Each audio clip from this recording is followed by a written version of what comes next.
तो आपका जो थियरम कोई तो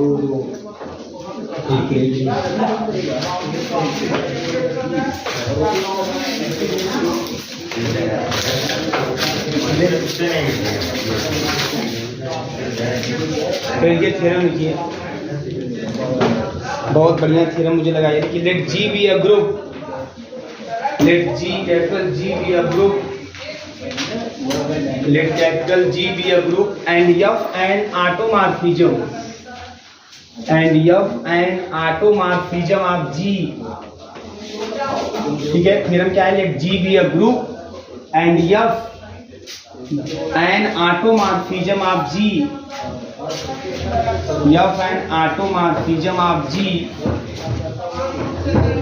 ठीक बेटा, F an automorphism of G if small a belongs to G, if small a belongs to G, if small a belongs to G is of order greater than 0, is of order greater than 0, then prove that, is of order greater than 0, then prove that, आपको prove करना है order of F A is equal to order of A, order of F A is equal to order of A. ये theorem है। ठीक है, एक बार फिर से इसका स्टेटमेंट सुन लीजिए आप। कराएगी अगर जी कोई ग्रुप है, जी बी अ ग्रुप, जी कोई ग्रुप है and F is an automorphism, अगर ये कोई ऑटोमॉर्फिज्म है, ऑटोमॉर्फिज्म इन जी, ठीक है, and small a belongs to G, a G का कोई एलिमेंट है ना, is of order greater than 0, greater than 0, then order of F is equal to order of ए। बात समझ में आ रही है? बहुत सिंपल, मतलब F map G to G है, F map G to G है, एक ऑटोमॉर्फिज्म। तो इसमें यह कहा है कि जो जी के एलिमेंट के किसी भी एलिमेंट का जो ऑर्डर होगा, वही जो उस एलिमेंट का इमेज जो जी में मिलेगा, उसका भी ऑर्डर क्या होगा, वही होगा। जैसे ए बिलोंग्स टू जी, तो एफ ए बिलोंग्स टू जी से एफ मैप्स क्या है? ऑटोमॉर्फिज्म ना। ऑटोमॉर्फिज्म का मतलब f map G to G homomorphism hold करेगा, 1 1 ऑर्डर होगा। तो अगर कोई भी आप ए जी में लोगे तो एफ ए कहाँ मिलेगा? इस जी में मिलेगा। बात समझ में आ रही है? और ये कह रहा है कि ऐसी स्थिति में जो ऑर्डर ऑफ ए होगा वो ऑर्डर ऑफ एफ ए के बराबर होगा। मतलब एलिमेंट और उसके इमेज दोनों का ऑर्डर क्या होंगे? अगर आप बी लेते हो जी में तो एफ बी कहाँ मिलेगा? इस जी में मिलेगा, कोडोमेन वाले में। और वही हाल कि order of b order of f b के बराबर होगा। ये थ्योरम का कहने का मतलब है ना, कि अगर एफ मैप जी टू जी आपका ऑटोमॉर्फिज्म है तो जी का कोई एलिमेंट ले लीजिए, तो उसका इमेज आप देख लीजिए, तो जो इमेज आपको मिलेगा, जो एलिमेंट है, उन दोनों के ऑर्डर क्या होंगे? सेम होंगे। ये आपको प्रूफ करके दिखाना है। ठीक है, चलिए इसको हम प्रूफ करते हैं। तो प्रूफ में यही बात कि let G be a group and F is an automorphism in G, and G का कोई एलिमेंट है जिसका ऑर्डर क्या है? ग्रेटर देन 0 है। अब ऑर्डर आप जानते हैं कि 0 ऑर्डर का कोई मतलब नहीं होता, नेगेटिव ऑर्डर होता नहीं है, वो तो पॉजिटिव ही होता है, वो भी इंटीजर में पॉजिटिव इंटीजर होता है, लिस्ट पॉजिटिव इंटीजर। किसी भी एलिमेंट का ऑर्डर जो होता है वो ऐसा लिस्ट पॉजिटिव इंटीजर होता है जिसको उस ऑपरेशन से, मान लीजिए ऑपरेशन मल्टीप्लिकेशन है तो पावर लगाएं तो आइडेंटिटी मिल जाए, अगर ऑपरेशन एडिशन है तो जोड़ें तब आइडेंटिटी मिल जाए, अगर जोड़े नहीं मल्टीप्लाई करें, है ना, स्केलर मल्टीप्लिकेशन से एन इंटू ए, एडिशन में एन इंटू ए करने पर आइडेंटिटी आना चाहिए, और मल्टीप्लिकेशन है तो A to the power N करने पर आइडेंटिटी आना चाहिए, है ना। तो ऐसा जो एन होगा वो पहले लिस्ट पॉजिटिव इंटीजर होना चाहिए। अगर ऐसा करने पर रिजल्ट आइडेंटिटी दे रहा है तो हम उस एन को उस ए का क्या बोलते हैं? ऑर्डर बोलते हैं। ऑर्डर समझ में आता है ना आप लोगों को? बहुत सिंपल है, कोई दिक्कत नहीं। Then we have to show that तो हमको यही शो करना है, we have to show that, क्या शो करना है कि order of F is equal to order of ए। बात समझ में आ रही है? चलो अब ध्यान दो, बहुत ही सिंपल, कोई समस्या नहीं है। तो हम पहले लेट कर लेते हैं, let order of A, let पहले कर लेते हैं A belongs to G and order of A is equal to N, ये हमें मान लेते हैं। Order of A is equal to N, ठीक है ना भाई? ए का कोई कुछ ऑर्डर होगा, मैं मान लेता हूँ एन ऑर्डर है, ठीक है। एंड लेट कर लेते हैं order of F A is equal to f. भाई ए एफ ए क्या है? ए का इमेज है ना? वो भी कहाँ मिलेगा? वो भी जी में ही मिलेगा। भाई क्या है एफ? क्या है एफ मैप जी टू जी। तो ए यहाँ मिलेगा और एफ यहाँ मिलेगा, तो जी में नहीं मिलेगा। तो जी ग्रुप है तो उसमें एलिमेंट के ऑर्डर आपके हुआ करेंगे कुछ ना कुछ, है ना? तो मान लेते हैं ए का ऑर्डर जो है, जो इस जी का एलिमेंट है उसका ऑर्डर एन है और उसके इमेज जो कि वो भी जी में ही मिलेगा, उसका ऑर्डर क्या है? यम है। ये मैं मान लेता हूँ। अब हमको दिखाना है क्या कि दोनों का ऑर्डर क्या है? सेम। मतलब हमको क्या दिखाना है? यम बराबर यम, है ना?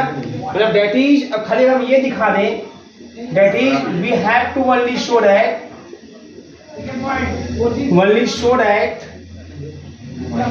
यम इज इक्वल टू यम। अगर खाली यम दिखा दें तो हमारा थ्योरम प्रूफ हो जाएगा। बोलो, थ्योरम हमारा प्रूफ हो जाएगा। अब आ जाओ ध्यान से, since order of A is equal to n आपने माना हुआ है, order of A is equal to क्या माना हुआ है आपने? एन माना हुआ है। अब इसका मतलब समझो, इसका मतलब यह है कि अगर order of A is equal to N है, then A to the power N is equal to identity आएगा। और एन जो होगा बेटा, ये लिस्ट पॉजिटिव इंटीजर होगा, ये भी दिमाग में रखिएगा। लिस्ट क्या? हाँ, मल्टीप्लिकेटिव मान में क्वेश्चन सॉल्व कर रहा हूँ, ठीक है ना? आप एडिटिव मान के भी सॉल्व कर सकते, कोई समस्या नहीं। तो A to the power N is equal to क्या कर दिया मैंने? ई कर दिया। बात समझ में आ रही है? ये order of A is equal to n, मैंने जी को मान दिया कोई मल्टीप्लिकेटिव ग्रुप है, तो A to the power N करने पे ई आएगा, क्योंकि जो ऑर्डर होता है उसको जब उस एलिमेंट पे लगाते हैं, अगर मल्टीप्लिकेशन ऑपरेशन माने हैं तो लगाते हैं पावर के रूप में, तो रिजल्ट ग्रुप में आइडेंटिटी आती है। तो ये चीज हो गया। और एन क्या होता है? लिस्ट पॉजिटिव, क्योंकि जो ऑर्डर होता है क्या होता है? Least positive. बात समझ में आ रही है ना? कोई दिक्कत नहीं है तो बताओ, मैं ऑर्डर को फिर से आपको एक एग्जाम्पल लेकर समझा दूं कैसे निकालते हैं, है ना? यह हो गया इस तरीके से। अच्छा, अब चूंकि बेटा यहाँ पे यह एलिमेंट है इस तरीके से, मैपिंग है जी से जी में, मैपिंग क्या है? जी से जी में है। अब मैं लगा देता हूँ यफ, दोनों साइड यफ लगा देता हूँ, F A to the power N is equal to F E. बस में F A to the power N is equal to क्या? F E. बस में आ रही है? और आप जानते हैं इसे ए टू दी पावर एन है तो ये एलिमेंट, दोनों एलिमेंट है, ए का स्क्वायर ए क्यूब कुछ भी करें तो एलिमेंट है ना, ये एलिमेंट ही है। बात समझ में आ रही है? तो एलिमेंट अगर है तो सेम एलिमेंट के same image, mapping well defined. तो यह ऑटो मार्क कीजिए मैं, तो वेल डिफाइंड होगा तब वो 1 1 ऑन टू सब कुछ होल्ड कर रहा है। मैपिंग पहले वेल डिफाइंड होनी चाहिए, तो वेल डिफाइंड है तभी ऑटो मार्किज्म बोला जा रहा है। तो मैंने इमेज दोनों का सेम कर दिया। अब ध्यान दो, अब चूंकि यह हमारा क्या है? यह हमारा ऑटोमॉर्फिज्म है। अब मैं कितनी बार बोल चुका हूँ कि जो ऑटोमॉर्फिज्म होता है वो होमोमॉर्फिज्म, और होमोमॉर्फिज्म बीएससी 3rd सेमेस्टर में अगर यह होमोमॉर्फिज्म है तो आपने थ्योरम पढ़ा हुआ है, एफ ई बराबर ई डैश और एफ ए का इनवर्स बराबर एफ ए का होल इनवर्स। ये दो थ्योरम आप कई बार यूज कर चुके हैं या आप पढ़े हुए हैं। बात समझ में आ रही है? तो यहाँ एफ ई बराबर क्या लिखेंगे? ई डैश, लेकिन चूंकि जी से जी में ही है तो एफ ई बराबर ई लिखेंगे। कोई दिक्कत किसी को नहीं। अब आगे देखो यहाँ बट अब इसको लिख सकते हैं हम क्या? F a to the power a into a into a into n times, मैं बराबर ई लिख रहा हूँ। कोई दिक्कत नहीं इसमें किसी को? ये समझ आ रहा ना आपको? ए टू दी पावर एन है, इसका मतलब ए इंटू एन टाइम्स। ऐसे ए इंटू ए 2 टाइम्स तो 2 इंटू ए हो जाएगा, है ना? ए इंटू ए 3 टाइम्स हो गया तो 3 इंटू ए। ऐसे बस समझ आ रही है ना? तो कितने टाइम्स हो गया? n टाइम्स मल्टीप्लिकेशन ए इंटू कर दिया यहाँ पे सॉरी 3 टाइम्स तो a क्यूब हो जाएगा, 2 टाइम्स तो a स्क्वायर हो जाएगा, तो n टाइम्स तो a to the power n हो जाएगा। अब यह है क्या? क्या है यह? यह हमारा ऑटोमॉर्फिज्म है। तो यह कौन सी प्रॉपर्टी होल्ड करता है? 1 1 ऑन और होमोमॉर्फिज्म। अब होमोमॉर्फिज्म को अलग-अलग कर देता हूँ, लिख देता हूँ ऐसे एफ ए इंटू एफ ए कितने टाइम्स? क्या बात है? n times. कोई दिक्कत नहीं ना, n टाइम्स, रुक जाओ, बैठ जाइए, टाइम से रहिए। अब देखो ये हो गया ना यहाँ बेटा, ये हो गया। अब ध्यान देना, ये समझ आ रहा ना, कोई दिक्कत नहीं होनी चाहिए इसमें। अब बताओ एफ ए कितने टाइम, n टाइम्स है ना। अब मैं इसको अगर ऐसे लिख दूं तो कोई समस्या आपको? कोई समस्या नहीं, कोई समस्या नहीं होनी चाहिए आपको, है ना। अब समस्या हो गई, लेकिन मेरे कहने पे आप लोग कहेंगे नहीं, तो F a to the power n equal to जितने टाइम से पावर उतना लगा दिया, है ना। अब देखो यहाँ पे आर्डर ऑफ एफ ए आपने यम माना हुआ है, आर्डर ऑफ एफ ए क्या माना हुआ है? m। इसका मतलब यह हुआ कि जब एफ ए के पावर यम लगाएंगे तब वो आइडेंटिटी मिलेगा। यहाँ पे एफ ए के पावर n लगाने में भी आइडेंटिटी मिल रहा है, तो इसका मतलब n जो होगा वो यम के या तो बराबर होगा या तो बड़ा होगा, छोटा तो नहीं होगा ना, क्योंकि अगर n m से छोटा होगा तब m थोड़ी आर्डर होगा, क्योंकि आर्डर ही सबसे छोटा होता है, आर्डर ही सबसे लिस्ट पॉजिटिव इंटीजर होता है। बात समझ जैसे मैं बता रहा हूँ आप लोगों को, आप लोग पढ़े भी हैं, है ना। जैसे किसी एलिमेंट का आर्डर अगर n है, a to the power n equal to e या order of a equal to n है, तो n जिसको जिसको डिवाइड करेगा और सबको जब पावर लगाएंगे तो आइडेंटिटी मिलेगा आपको। बात समझ जैसे 1 ओमेगा ओमेगा स्क्वायर, तो ओमेगा का आर्डर होता है 3, ओमेगा के खाते में 3 लगाएंगे तो ओमेगा क्यों मिलेगा? 1 मिलेगा। ओमेगा के खाते 6 लगाएंगे तब वो 1 मिलेगा, ओमेगा के खाते 9 लगाएंगे तब वो 1 मिलेगा, 12 लगाएंगे तब वो 1 मिलेगा। तो ये जो 6, 9, 12 हैं, या आर्डर बड़े ही तो हैं, आर्डर छोटे नहीं हो सकते, क्योंकि अगर छोटा होगा तब तो आर्डर नहीं होगा, तब तो जो सबसे छोटा है ना वो आर्डर बन जाएगा। तो ये जो एक पावर n लगाने भी आइडेंटिटी मिल रहा है, और चूंकि आर्डर ऑफ एफ ए आपने m माना हुआ है, इसका मतलब जब एफ ए के पावर आप m लगाओगे तब आइडेंटिटी मिलेगा। लेकिन m क्या होगा? Least positive integer. ये m is the least positive integer.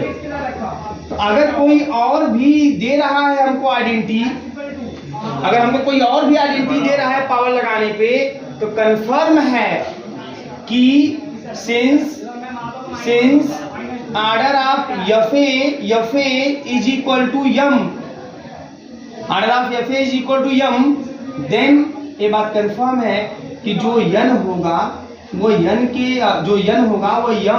के या तो बराबर होगा या तो उससे क्या होगा?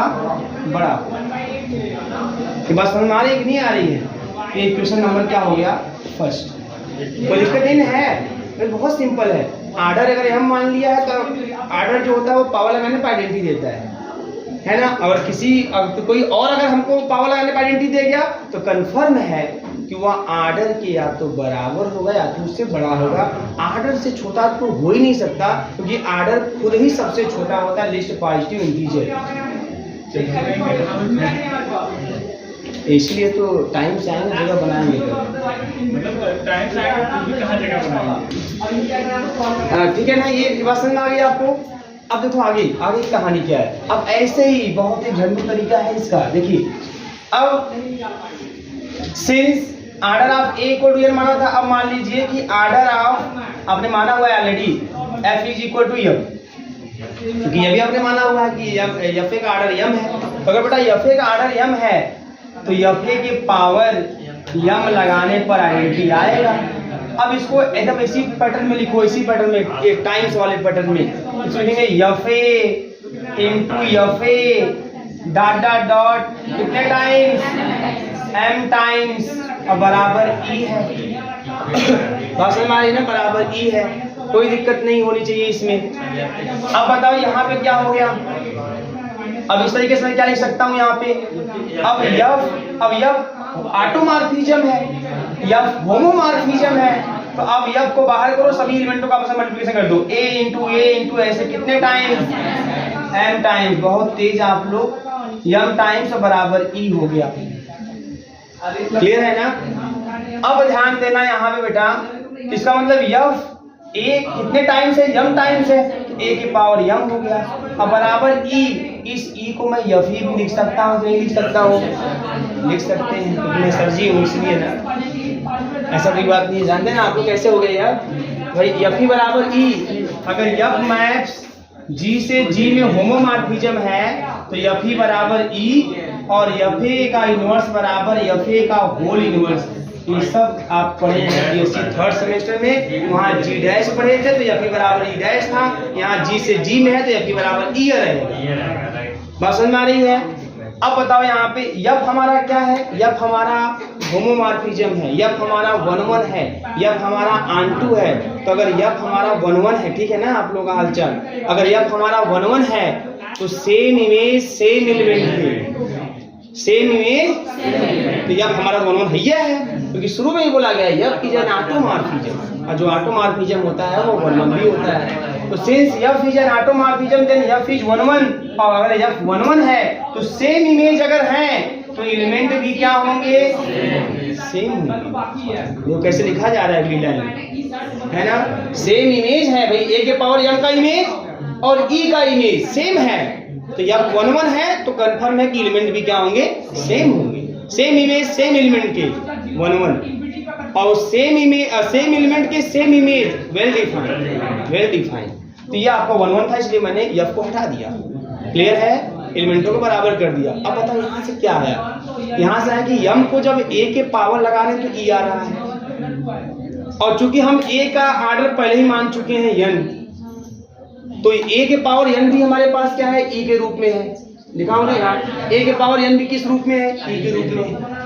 और ए के पावर यम लगाने पर भी ई मिल रहा है, लेकिन यन आर्डर है तो जो है यन से छोटा तो नहीं होगा, जब भी होगा तो बड़ा हो गया तो बराबर होगा। तो since order of A is equal to n, then एक बात कंफर्म है कि जो यम है ना, यह जो होगा यन के या तो बराबर होगा या तो उससे बड़ा होगा।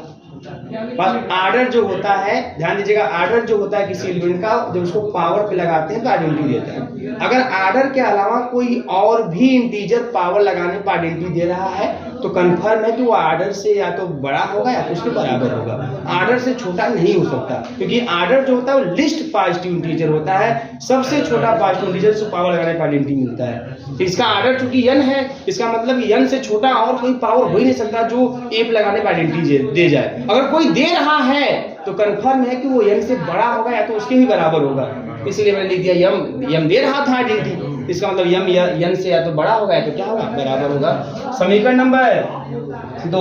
अब समीकरण 1 और 2 को मिला दो, इसमें यम यन से छोटा या बराबर, इसमें यम यन से बड़ा या बराबर, है ना? तो ऐसा कब कैसे पॉसिबल होता है कि ए बी से छोटा बराबर हो और बी ए से छोटा बराबर हो? ऐसा कैसे पॉसिबल होता है? जब ए बराबर तो from equation first and second, है ना, it is clear that what m is equal to n, that is m क्या है? आर्डर ऑफ एफ ए है, और n क्या है? आर्डर ऑफ ए है। हो गया प्रूफ, छाप लीजिए। समझ लीजिए, कोई दिक्कत नहीं है कि जी कोई ग्रुप है, यफ अगर ऑटोमॉर्फिज्म है, यफ ऑटोमॉर्फिज्म है तो यफ होमोमॉर्फिज्म होगा, यफ 1-1 होगा, यफ आंटू होगा, है ना? और अगर ए कोई जी का एलिमेंट है, अगर उसका आर्डर एग्जिस्ट कर रहा है और आर्डर क्या है? 0 से बड़ा है ना? तो आपको यह चीज प्रूफ करना है कि जो एक आर्डर होगा वही उसके इमेज का आर्डर होगा। अगर F map G to G automorphism है तो जो एक आर्डर होगा वही उसके इमेज का आर्डर होगा, ये प्रूफ करना है। तो हमने मान लिया कि भाई ए जी में है और आर्डर ऑफ ए मैंने यन मान लिया। इसी प्रकार से मैंने बोल दिया कि यफ ए का आर्डर क्या है? आपका यम है।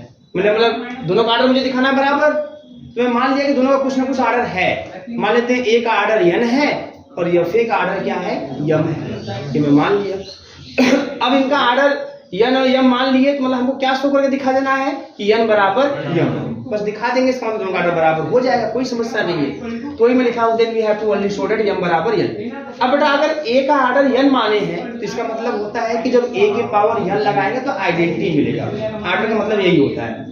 अगर किसी एलिमेंट का आर्डर यन है तो इसका मतलब जब उस एलिमेंट का पावर आप यन लगाओगे और आप ऐसा मल्टीप्लिकेशन मान के चलते हो तो रिजल्ट के रूप में आइडेंटिटी मिलेगा, और जो पावर होगा वो सबसे छोटा पॉजिटिव इंटीजर है ना। तो मैंने बोला order of A is equal to N, इसका मतलब ए के पावर एन लगाने पर ई मिलेगा। ठीक, अब एक पावर लगाने पर ई मिलेगा तो एफ जो है आपका ऑटोमॉर्फिज्म है, एफ एक मैपिंग है, वेल डिफाइंड मैपिंग है, तो आप दोनों साइड एफ को ऑपरेट कर दो, मतलब सेम एलिमेंट के सेम इमेज कर दो। तो एफ इधर भी लगा दो, एफ इधर भी लगा दो, तो एफ ए के power N is equal to F E, और एफ ई बराबर ई, क्योंकि होमोमॉर्फिज्म होता है जो यहाँ आपको याद होना चाहिए थर्ड सेमेस्टर में, एफ ई बराबर ई।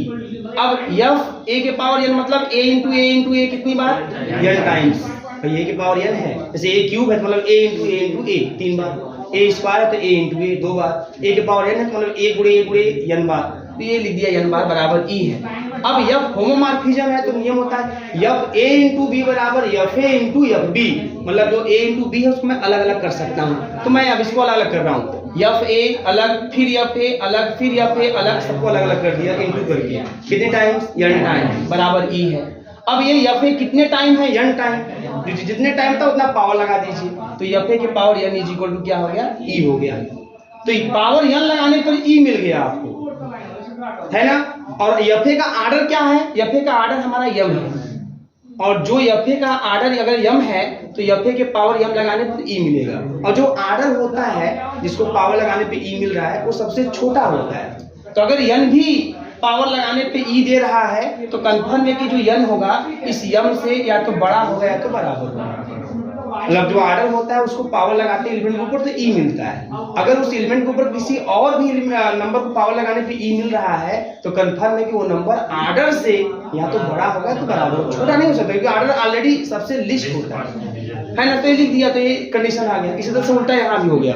अब इसमें माने थे पहले order of A is equal to N, इसमें मान लिए order of F A is equal to M, अगर एफ ए का आर्डर एम है तो एफ ए के पावर एम लगाने पर ई मिलेगा, तो एफ ए के पावर एम लगाने पर ई मिलेगा, तो एफ ए के पावर एम है इसका मतलब F A into F A into F A into कितने टाइम, एम टाइम्स, और फिर वही हाल जैसे हम F A into F B होता है तो लिखते हैं F A into B, homomorphism क्योंकि ऑटोमॉर्फिज्म है, तो एफ को बाहर किया एलिमेंटों का मल्टीप्लाई कर दो, ए इंटू कितने टाइम्स, एम टाइम्स, फिर यहाँ पे ए एम टाइम्स है तो ए के पावर एम कर दिया बराबर ई, और वही हाल एफ ई बराबर ई होता है तो चाहे ई के स्थान पे एफ ई लिखो चाहे एफ ई के स्थान पे ई लिखो, तो मैंने ई के स्थान पे एफ ई लिख दिया। अब ये इमेज सेम है तो मैपिंग 1-1 होता है, तो सेम इमेज सेम एलिमेंट के, तो इमेज सेम है तो एलिमेंट भी सेम, तो ए के पावर एम बराबर मैंने ई कर दिया। अब एक आर्डर कितना है एन, तो ए के पावर एन लगाने पे ई मिल ही रहा है, लेकिन ए के पावर एम लगाने पे भी ई मिल रहा है, तो कंफर्म है कि वो एम जो होगा वो एन से बड़ा हो गया, तो क्या होगा बराबर, कंडीशन लगा दिया, समीकरण 1-2 बन के बराबर कर दिया, काम खत्म हो गया। ठीक है, तो ये चीज है। अब आगे बढ़ते हैं हम लोग, थ्योरम लिखिए, हेडिंग करिए group of automorphisms of a group, group of automorphisms of a group, group of automorphisms of a group, group of automorphisms of a group, ठीक है। मतलब ये जो ऑटोमॉर्फिज्म डिफाइन हो रहा है जी से जी में, तो ऐसे कई ऑटोमॉर्फिज्म डिफाइन हो सकते हैं जी से जी में, तो उन सभी ऑटोमॉर्फिज्म का जो सेट होता है वो भी ग्रुप बनाता है, और ऐसे ग्रुप को बोलते हैं group of automorphisms of group. ये आपके सिलेबस में साफ साफ लिखा हुआ है, ये heading group of automorphisms of group. तो थ्योरम लिखिए इसमें, theorem the set of all automorphisms of a group, the set of all automorphisms of a group form a group, the set of all automorphism of a group form a group with respect to composite of function, with respect to composite of function, with respect to composite of function as composition, with respect to composite of function as composition। मतलब क्या कर रहा है कि जी से जी में जितने भी ऑटोमॉर्फिज्म डिफाइन होंगे उन सभी ऑटोमॉर्फिज्म का जो सेट है वो ग्रुप बनाएगा, किसके रेस्पेक्ट में, with respect to composite of function of composition. समझते हैं, ऐसे जो एफ ऑफ जी पढ़ते हैं, जी ऑफ एफ, वो कंपोजिशन फंक्शन का कंपोजिशन, उसके रेस्पेक्ट में क्या होगा, पूरा पूरा ग्रुप बनाएगा। बात समझ में आ रही है? तो देखो यहाँ प्रूफ कैसे देंगे, ये इंपॉर्टेंट रहेगा, याद रहेगा, हेडिंग है और ऐसे सेम टू सेम ऐसे एग्जाम में आएगा। जब इस हेडिंग से रिलेटेड जब ये पूछा जाएगा तो ऐसे सेम टू सेम यही स्टेटमेंट रहेगा, वो सब प्रूफ करना रहेगा। तो लेट कर लेते हैं बेटा, A G be the collection of all automorphism of G तो सभी ऑटोमॉर्फिज्म जो जी से जी में डिफाइंड, उनका कनेक्शन को मैं किससे दिखा दिया? एजी से। दैट इज एजी में कौन आएगा? एजी में यफ आएगा। वो यफ कैसा होगा? वो यफ ऑटोमॉर्फिज्म होगा, ऑटोमॉर्फिज्म होगा। वो ऑटोमॉर्फिज्म कहाँ डिफाइंड होगा? है ना, जी में। तो जी में डिफाइंड होगा ऑटोमॉर्फिज्म, तो जी से जी में तो हो ही जाएगा, है ना, बस जी। क्लियर है? हमारा एजी ऐसा है, हमारे एजी में इस तरह का एलिमेंट है। अब दिखाना है कि जो ऐसा एजी है जिसमें ऑटोमॉर्फिज्म है केवल एलिमेंट के रूप में, वो क्या बनाएगा? ग्रुप बनाएगा। बात समझ में आ रही? और भी कंपोजिट फंक्शन ऑफ कंपोजिशन, है ना, जो आप कंपोजिट फंक्शन पढ़े हुए हैं, एफ ऑफ जी, जी आप उसके रिस्पेक्ट में। ठीक है, क्लोजर लॉ। तो क्लोजर लॉ में क्या करते हैं? दो एलिमेंट लेते हैं, let F comma G belongs to A G. मैंने दो फंक्शन ले लिया, एफ और जी। ये दोनों क्या है? दोनों ऑटोमॉर्फिज्म है। ए जी से जो भी लेंगे वो कौन होगा? ऑटोमॉर्फिज्म है। अच्छा, अगर एफ और जी आप यहाँ लिए हैं, देन बेटा याद रखेंगे F comma G both are 1 1 onto and homomorphism. क्यों? क्योंकि एजी में आप जो भी ले रहे हैं वो ऑटोमॉर्फिज्म है, और जो ऑटोमॉर्फिज्म होता है वो होता है ऑन्टो होता है, होमोमॉर्फिज्म होता है। ठीक है ना? तो F comma G, since F comma G is 1 1 and onto, तो मैं आपको एक रिजल्ट बता रहा हूं कंपोजिट फंक्शन का, then GF is also 1 1 and onto. मैं इस रिजल्ट को भी आपको कभी फुर्सत में समझाऊंगा, है ना। यह फंक्शन का है, कंपोजिट फंक्शन का। अगर एफ और जी 1 1 ऑन्टो है ना, तो एफ इंटू जी नहीं, जी इंटू एफ भी 1 1 और ऑन्टो का कंफर्म है। आप ऐसे कोई दो फंक्शन लेके आप ऐसे सॉल्व करके देख सकते हैं। बस ऐसे मान लीजिए एफ एक्स बराबर एक्स है, जी एक्स बराबर एक्स स्क्वायर है, फिर जी ऑफ एफ निकाल लीजिए, जी एफ मतलब जी ऑफ एफ निकाल लीजिए, तो जो आएगा, तो अगर एफ और जी 1 1 ऑन्टो, तो जो जी ऑफ एफ आएगा ना वो भी 1 1 ऑन्टो है। और एफ ऑफ जी जो होगा वो हो भी सकता है, नहीं भी हो सकता है, लेकिन जो जी ऑफ एफ होगा वो कंफर्म होगा। ठीक है ना? इस रिजल्ट को भी याद रखिएगा, आप देख लीजिएगा। नहीं समझ में आएगा, इंटर की बात है, नहीं समझ में आएगा तो मैं आपको बता दूंगा एक दिन। ठीक है ना? ये चीज तो जी ऑफ एफ। अच्छा, हमको दिखाना क्या? क्लोजर प्रॉपर्टी ना। तो क्लोजर दिखाना मतलब अगर एफ और जी एजी में लेते हैं तो इन दोनों का जो कंपोजिट फंक्शन होगा, मतलब जी ऑफ एफ, यह भी इसमें होना चाहिए, तो ओ भी इसमें होगा, जी एफ भी इसमें होगा। होने के लिए जी एफ को इसमें होने के लिए जी एफ को 1 1 होना होगा, जी एफ को ऑन्टो होना होगा, जी एफ को होमोमॉर्फिज्म होना होगा, मतलब जी एफ को ऑटोमॉर्फिज्म होगा, तब ना इसमें बिलोंग करेगा। तो जी एफ 1 1 ऑन्टो तो हो ही गया, बस होमोमॉर्फिज्म दिखा देना है ना। नाउ जी एफ लगा देते हैं ए बी पर, तो ना पता चलेगा या होमोमॉर्फिज्म है कि नहीं। कैसे पता चलेगा? एफ ए इंटू बी बराबर F A into F B, तो लगाते हैं जी एफ है कि नहीं होमोमॉर्फिज्म, देख लेते हैं। तो पहले जी को बाहर, एफ को अंदर। एफ तो है भैया, एफ हमारा ऑटोमॉर्फिज्म है, मतलब एफ होमोमॉर्फिज्म है, तो G F A F B. Clear है?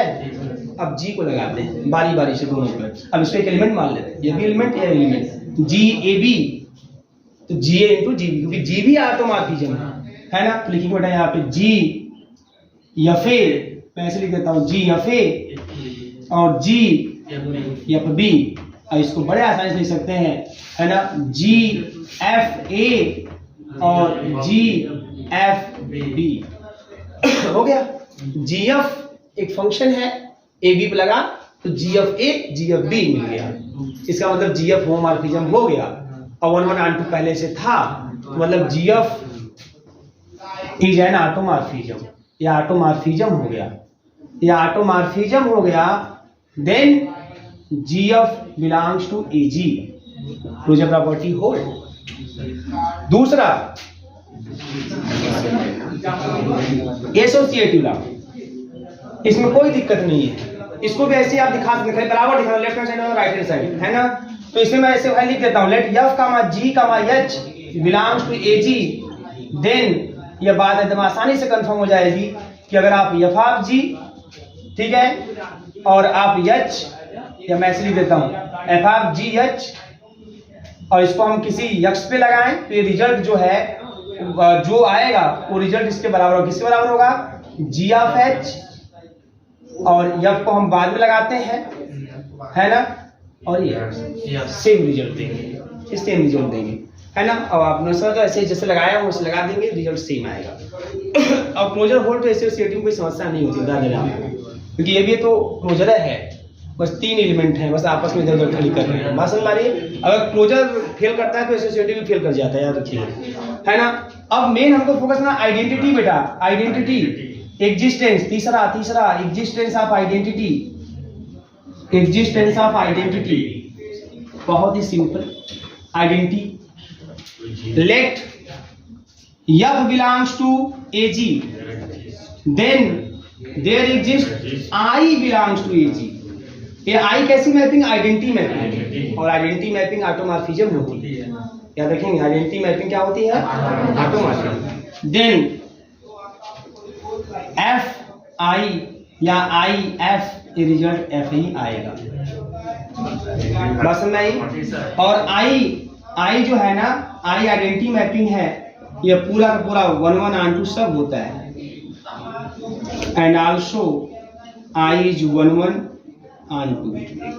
मतलब समझिए, मेरे कहने मतलब यह है बेटा ना कि ऑटोमॉर्फिज्म के सेट में आइडेंटिटी मैपिंग भी होती है, क्योंकि आइडेंटिटी मैपिंग भी क्या होती है? ऑटोमॉर्फिज्म, वो भी ऑटोमॉर्फिज्म होती है। जी से जीरो डिफाइन के बाद सेम टू सेम ना, जी के जिस एलिमेंट का है वही एलिमेंट आएगा।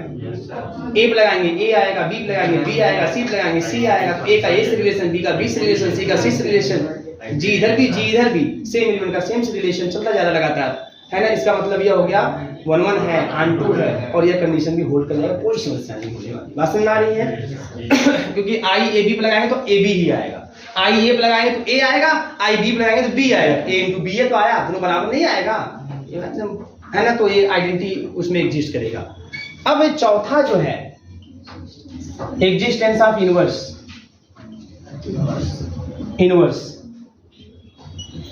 एग्जिस्टेंस ऑफ इनवर्स, ठीक है ना। तो कोई F map G to G है, मतलब F map G to G है, that is F belongs to AG में मान लेता हूं। तो हर F के लिए उसमें कोई ऐसा ऑटोमॉर्फिज्म होना चाहिए जो उस F के साथ लगाएं तो हमें आइडेंटिटी मिलेगी, ऐसा होना चाहिए, है ना। तो कौन होगा पता है आपको? देखो, अगर F इज 1 1 on 2 है, 1 1 and on 2, है ना, then F inverse is also 1 1 and on 2। Inverse function, inverse function, ठीक है ना। अगर F 1 1 on 2 है तो उसका इनवर्स भी क्या होगा, है ना। देखो, इनवर्स तभी एग्जिस्ट करता है जब वो 1 1 on 2 होता है। हर फंक्शन का इनवर्स एग्जिस्ट नहीं करता, मैं बता दूं आप लोगों को, हर फंक्शन का इनवर्स एग्जिस्ट नहीं करता। जैसे sin x, उसका इनवर्स नहीं होता। आप जो sin इनवर्स x बोलते हो ना, वो एक पर्टिकुलर इंटरवल में बोलते हो, एक पर्टिकुलर डोमेन में बोलते हो, पूरे में बोलना चाहो नहीं बोल पाओगे आप, वो कहानी बहुत लंबी है ना। अक्सर बच्चे इनवर्स पॉइंट डालते हैं इंटर में भी, लेकिन उनको पता ही नहीं होता है कि किसका इनवर्स होता है किसका इनवर्स नहीं होता है। बट एक्चुअल में, है ना, इनवर्स एग्जिस्ट करने के लिए, है ना, उस फंक्शन को 1 1 on 2 होना पड़ेगा, तब तो वो इनवर्स के रूप में। अगर F इनवर्स है तो F इनवर्स को 1 1 on 2 होना पड़ेगा। बात समझ में आ रही है? डोमेन को रिस्ट्रिक्ट करके बनाते हैं। हाँ, वही तो बोल रहे हैं, एक पर्टिकुलर इंटरवल में, है ना, रेस्ट्रिक्ट करके ही बना सकते हैं, है ना। वैसे sin x cos x ऐसा नहीं हो पाएंगे। बात समझ में आ रही है? तो ये हो गया यहाँ पे। तो F इनवर्स आल्सो 1 1 on 2, बस ये दिखा दें कि F इनवर्स जो है वह होमोमॉर्फिज्म भी है। तो हम अगर यहाँ से कोई एलिमेंट ले लेते हैं, यहाँ से late a, b belongs to G and a dash, b dash belongs to G, यहाँ वाला G, such that F A बराबर, या ऐसे लिख दो, such that, अब F इनवर्स की बात है, such that F inverse A बराबर A dash, तब F इनवर्स यहाँ के एलिमेंट पे लगेगा, F इनवर्स भी 1 1 on 2 है, जब यहाँ के एलिमेंट पे लगेगा तो यहाँ का इमेज मिलेगा, तो यहाँ A dash, है ना, एंड F इनवर्स B बराबर B dash, इस तरीके से, ऐसा है हमारा F इनवर्स। अब F inverse AB, F inverse AB, F inverse AB बराबर हमारा क्या आ जाना चाहिए, F inverse A, F inverse B, तब F इनवर्स होमोमॉर्फिज्म हो जाएगा, है ना। तो देखो क्या जाएगा यहाँ पे, F इनवर्स और A के स्थान पर, है ना। अब देखो यहाँ से A के स्थान क्या लेंगे, F A डैश, यहीं से निकालने से उधर पक्षांतर कर दो, ट्रांसफर कर दो। अगर एफ इनवर्स ए बराबर ए डैश है तो इसको उधर भेज दो, तो एफ ए डैश बराबर ए हो जाएगा। तो यह ए के स्थान लिखेंगे एफ ए डैश, है ना, और फिर इस बी के स्थान लिखेंगे एफ बी डैश। बात समझ में आ रही है? अब एफ क्या है? होमोमॉर्फिज्म है। एफ क्या है? होमोमॉर्फिज्म है। तो जब है भैया तब F A dash B dash हो जाएगा। हो जाएगा कि नहीं हो जाएगा? अब इसको इस पर लगा देते हैं। जब इसको इस पर लगाएंगे बेटा तो मिलेगा ए डैश बी डैश। भाई एफ और एफ इनवर्स खत्म हो जाएगा ना, एफ इनवर्स खत्म हो जाएगा। वही क्लोजर प्रॉपर्टी से मिला दो दोनों को, तो जी एफ है ना, यहाँ पे G F A G F B है ना, तो नियम क्या रहता है आपका? दोनों पर काम कर जाएगा, मतलब जी एफ मतलब मल्टीप्लिकेशन फॉर्म में, है ना। एफ और जी, ध्यान देना, एफ और जी अगर ए जी में है तो जी इंटू एफ भी ए जी में होगा। बात समझ आ रही है? उसी तरीके से जब इसको दोनों को मिलाओगे, क्लोजर प्रॉपर्टी थ्रू मिलाओगे, जब इसको मिलाओगे तो एफ इंटू एफ इनवर्स खत्म। बात समझ आई? आइडेंटिटी मिल जाएगी आपको, ठीक है। तो ये मिल जाएगा ए डैश बी डैश, और ए डैश किसके बराबर? एफ इनवर्स ए, और बी डैश किसके बराबर? F inverse B. तो देखो यहाँ पे क्या आ गया? एफ इनवर्स ए बी बराबर F inverse A F inverse B. इसका मतलब एफ इनवर्स इज होमोमॉर्फिज्म, और जब एफ इनवर्स इज होमोमॉर्फिज्म इसका मतलब F inverse is an automorphism. इसका मतलब हर एफ के लिए उस एजी में एफ इनवर्स एग्जिस्ट करेगा जो उसके लिए इनवर्स का काम करेगा। बात समझ आ रही है? बात समझ आ रही नहीं? यहाँ पे यह सिस्टम है।